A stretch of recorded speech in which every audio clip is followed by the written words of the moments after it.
Was my grandfather born here or in Canada? In Canada. Okay.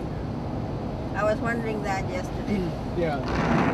His parents lived here across the firth on a farm which we will see for 11 years. And they were planning to, there was crisis here, volcanic eruptions and difficult times. Yes. And they were planning to go to Brazil. Okay. And then when they came to the ship, they said, let's go to Canada. Okay. And that was the result. And they came to Quebec in 1876 and went onwards to Manitoba. Oh, watch it. Hi. Hi. Georgina. I'm Frank. Hi. Hello, Georgina. Nice to meet you. Welcome you. to Iceland. Technical. But food is we couldn't afford it at that time, but now we can afford it.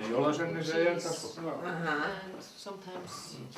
So, like Willie Josephson. Yeah.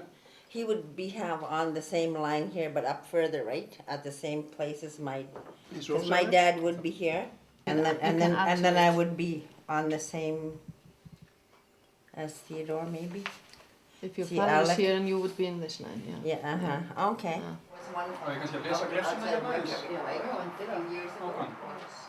Jóhann Stefansson, your great grandfather, he was born and raised here, and his father and his second wife, I think, and brothers and sons lived here, but Jóhann Stefansson himself had lived in Kroppur nearby, and he came here to say goodbye to the family, and he knows that he will never meet them again because he's taking a ship to Edinburgh and Halifax and Quebec City. So here's a description from Jóhann's sister, the sister of your great-grandfather, in Icelandic. It's about the moment when they say goodbye here. I must have been 5 years old when my brother left for America. I vividly remember him coming to Tunga to say goodbye. We were all outside, my parents and my brothers and sisters. This man, Jóhann, my brother, gave each of us a kiss in farewell. First the children, giving each of us a silver coin, then his foster mother, and finally his father. It was an emotional moment when the emigrants departed. I remember my father's tears on this occasion. Then he rode out of the farmyard and up the trail, bareheaded, as he was probably reciting his travel prayer, as was usual at this time. My father was bareheaded too, silently citing his own prayer. Then Jóhann waved his hat towards us, and he was on his way. Og það man ég að í þetta sinn vöknaði föður mínum augu. Svo reið hann út traðirnar, út fyrir túngarðinn, berhöfðaður, mun hafa verið að lesa ferðabænina eins og þá var siður. Faðir minn stóð einnig berhöfðaður á meðan og las bæn í hljóði. Svo veifaði hann til okkar hattinum og hélt leiðar sinnar. This is one of the farms where Jóhann, your great-grandfather, lived in. One of the three, I think. Why do you mean, like, how come he had three? Like he bought one, somebody I'm not else took it sure. over? Okay. He was at Tunga first, but then, I mean, he had brothers and sisters and maybe somebody else inherited. And then he established a household here, I think.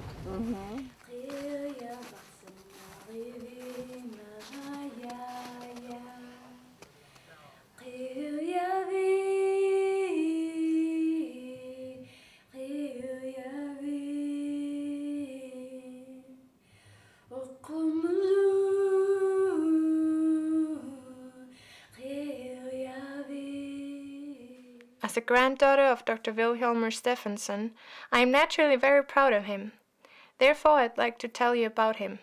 He married an Eskimo girl, Pannigabluk, who also helped him in his work. They had only one child, my father, who now lives at Aklavik, where he owns a freighter and hunts and traps in his spare time. Although I have never met him, I have always been proud of him, and feel that I do know him because of the stories my dad has told me about him.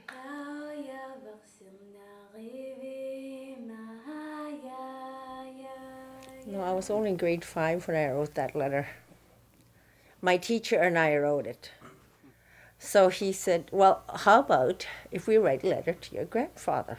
And I said, well, where do I send it? Stefansson's first visit to the Arctic is in 1906. He was hired to take part in an expedition, and he stayed there for a short time. It seems he then met Pannigabluk, his seamstress in the Arctic,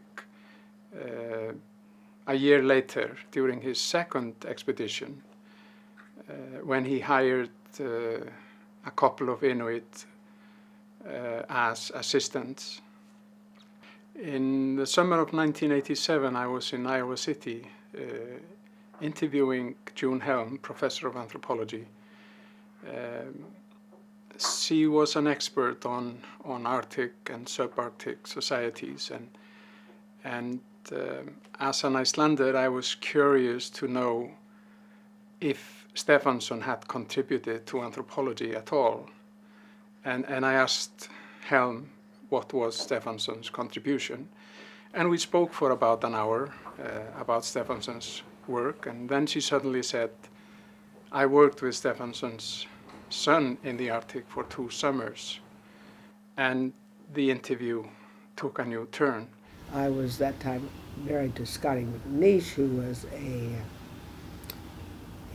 archaeologist, and so I spent summers doing archaeology as Scotty was doing archaeology, and that is how I came to meet Alex Stefansson. I wasn't aware that Stefansson had a child at all. Well, of course, we weren't till we got there, but everybody knew that he was Stefansson's son. And of course, Alex spoke repeatedly of Stefansson as his father, and so it was common knowledge, but apparently it was not outside of the Arctic. That's me on the Arctic. So I'm wearing my parka Dene, Indian, not Inuit.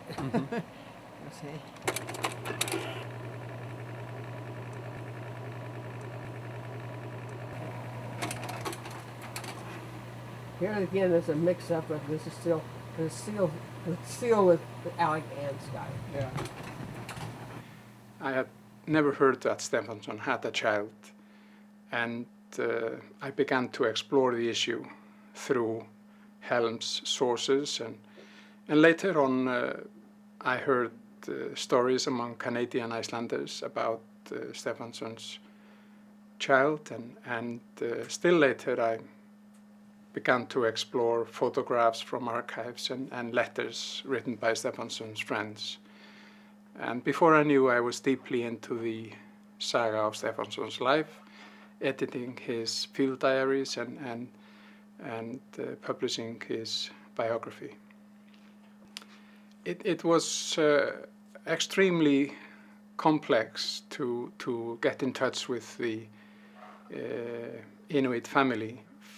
For a series of coincidences, I got on the track several years later when I heard through friends of Alex, and he had lived in the Canadian Arctic.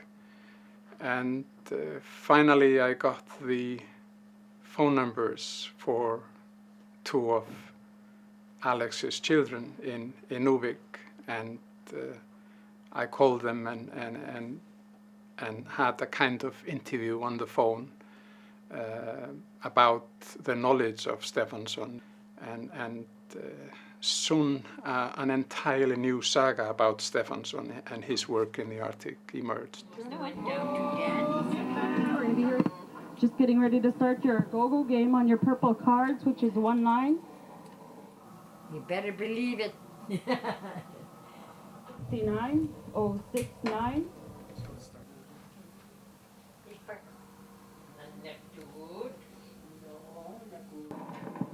B13, B13. Around the free, eh? Derek?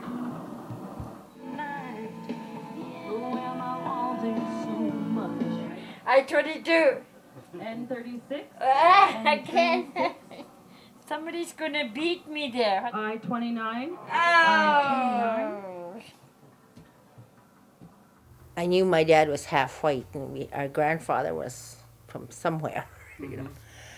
And like I said, I knew, like, you know, my hair wasn't really black like everybody else's, and I had some, like, my sister Shirley and Sandy were quite fair compared to me, and I guess I was taller of the girls, so I always wondered where I got it from. And for me, the only time I found out about my grandfather was when he was in the front page of Life magazine. You had a white man grandfather. White man grandfather? Yeah. He left when I was 9 years old. I said, that's why. And then he was an explorer. And then he explained to me that the reason my grandfather was up here was the Russians were right across the ocean on that side, and they were trying to take over. And then there was different countries fighting over each other's country. And then the Queen wanted to claim this area, so my grandfather was one of them. That's the way he explained it to me. I was the light one in the family, so they used to call me a lady because I had, you know, brown hair and light skin and stuff like that. So I thought they used to call me. Now, us Stefansons were half-breeds and good for nothing. We hear that so much. Yeah. Mom took me out of school when I was 14 and had to learn to trap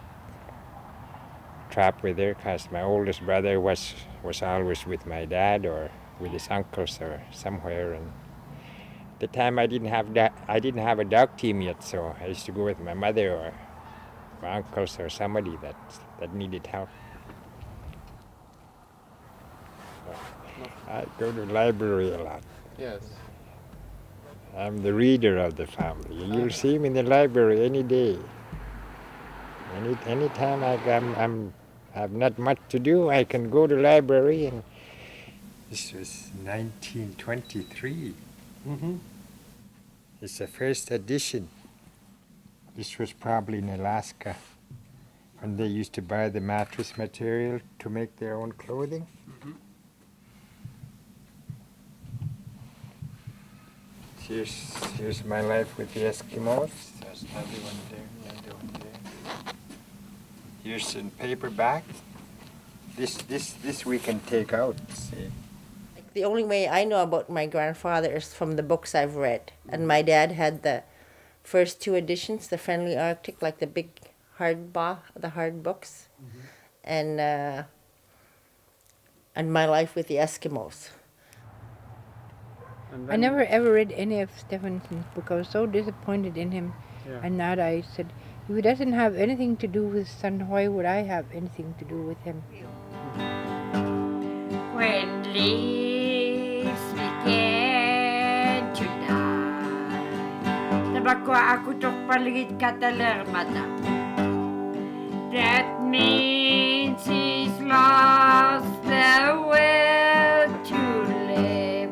Dahil magukahin iyo humay ako I'm so lonesome I could cry.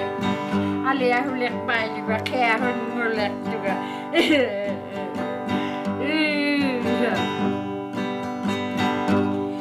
The shining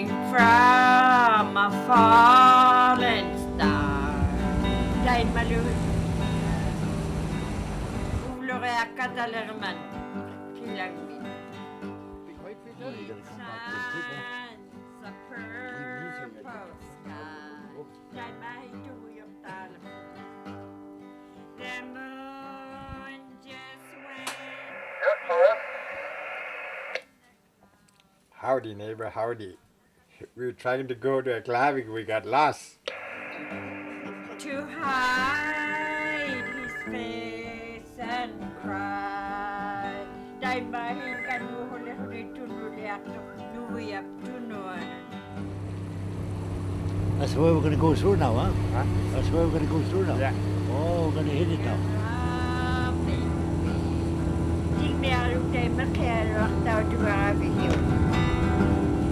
When leaves began to die, namagod ako palit katalit mata.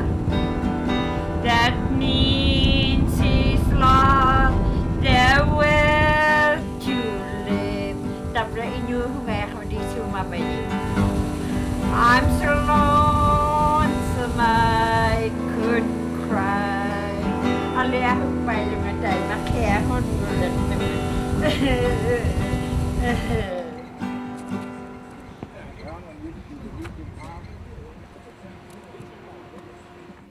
In Aklavik, my parents had a house because my younger sister started going to day school. They have lumber houses. But we used to use it only when we went for Christmas or when we went for Easter. Yeah. Just a small, long, one room house. Just at the end, there's bed, my parents' bed, my bed.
This Pannigabluk built this house before my dad was born. That'd be about 1908 maybe, or 1905, 4, somewhere around there, and he's still standing up. They said she built her house, it's in Kamakak Bay. That house was still standing till not, for later years she built a big house. And these people was telling her, Pannigabluk is building a house. Yeah, she plans to stay here. Well, he said that old man of hers, they call him Hitappahi. Stefansson, the Inuvik call him Hitappahi Stefansson. He should be helping her. Look at her, she's building that house all by herself. Maybe you guys should go see if she needs help. And there she sat, she's hauling wood, putting logs up, the day after day building this house. And there he is, him, riding. He never even tried to help her to lift up a log. She doesn't by herself. So these other ladies felt sorry for her. They told their husbands, maybe you guys should go help her. We're going to be spending the winter here. So they went up and they told her, Pannigabluk, they call her Pannig. Do you need any help with this? She says, no. Says, why isn't Hitappahi helping you? You seem to be working real hard. She said, I'm just sick and tired of him. He won't work. he won't hunt. So I'm building this house for myself so I could kick him out. That's when he left somewhere. And she stayed there with my dad.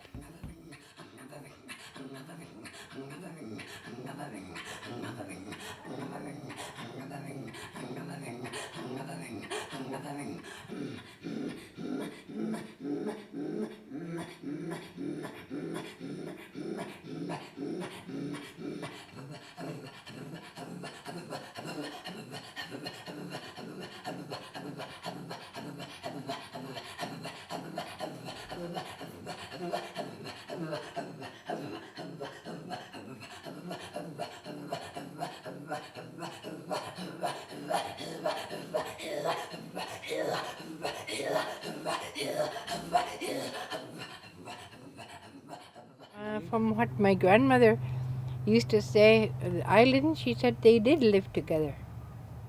And she said that she don't know how it happened, but they used to stay together in a tent, you know, where they were living in Bailey Island or somewhere around there. And they lived together. They traveled together as common law. And my grandmother said, you know, that was the way their grandfather was. And well, you lived with him. You had your son from him. He's our dad. He must have been good for something. No, he would have starved if it wasn't for me. He didn't know how to hunt and trap, nothing. Well, why you live with him then? And then she had no answer for that. But from what I understand from stories is the reason he stayed up here was that he was willing to take my dad down south, but he wasn't willing to take Pannigabluk. Mm-hmm. And they had a disagreement there. And I mean, that was her only son, only child. Mm. So she won that argument. Sure.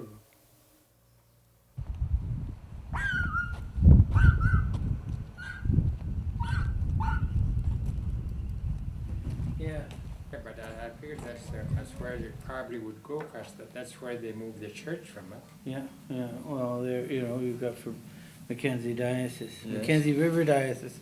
Mm-hmm. That was before we were the Arctic. Diocese of the Arctic. Okay.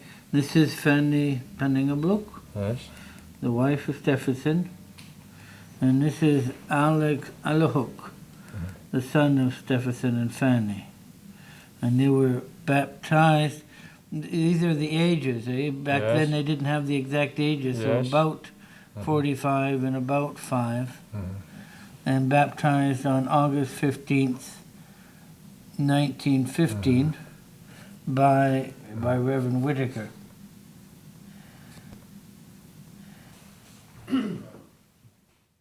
My dad, I think he used to always expect his dad's going to claim him one of these days as his son. But he never ever did. Yeah. And even my grandmother, she used to think that, you know, she's going to get money from him. She used to say when we go to Klavik, she used to check and see at Hudson's Bay Company, because he'd been promising her that he was going to send her money all the time. He's going to send her money. And then my father said she never ever received any. I guess he was disappointed. He must have been very disappointed. I mean, since my dad knew his dad, he was 10 years old, 1920. So when his dad left him. And then his mother told him that you probably would have never liked it, because you would have never drive dogs or hunt anymore, and then you're going to live like a white man. But you saw his pictures and not how white he actually is, and that he'd be right in with them. What always amazed me about the denial was, what was he going to say to other people when he brought him along? Like if he denied having him and my grandmother, like what kind of story was he going to tell down south? That he adopted him or whatever? So I could never understand why he wanted to take him anyway. In that section where my dad recognized the camp they were in, it says, I went, killed a whole bunch of caribou in my seamstress and cooked,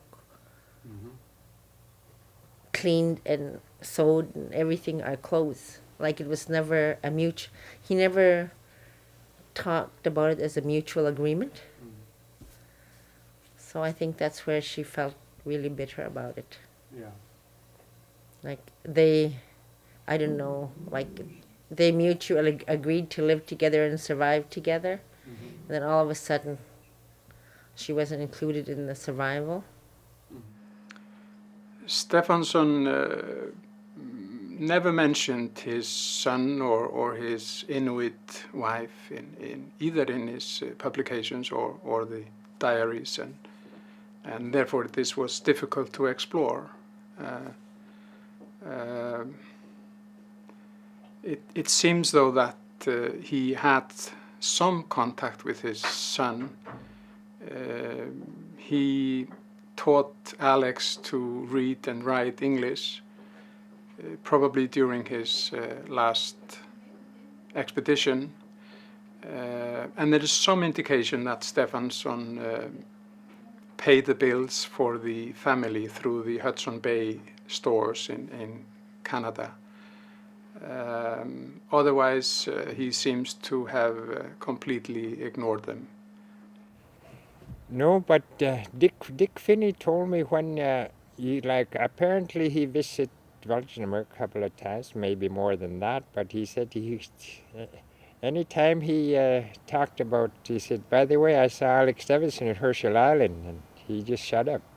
He wouldn't discuss it or anything, just change the subject. So I think that way my father felt really isolated. And another thing he used to feel was he didn't know his relatives down south. He didn't. Like he used to wonder how many cousins he had. Sure. Stuff like that. And we used to wonder too. Like, someplace down south wherever my grandfather lives, or in Iceland, we have relatives, right? He'd say yes. Yeah, I gather that most of the people in here are related to you one way or the other. So I think you have a lot of names to learn and a lot of things to get to know. But once again, I wish you a pleasant time here in Iceland and a Merry Christmas. Thank you. Thank you.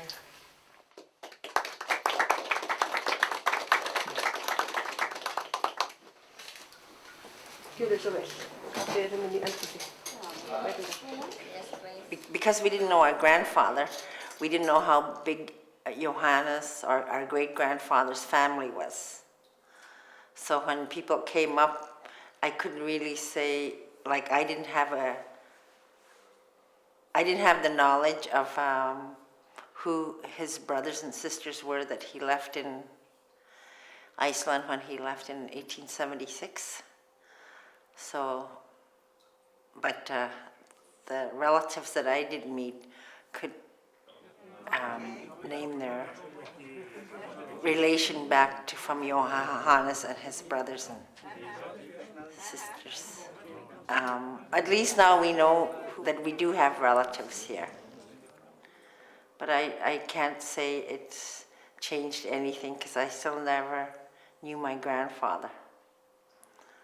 So, but I feel good for my dad to know that I know his relatives. Turkey, I saw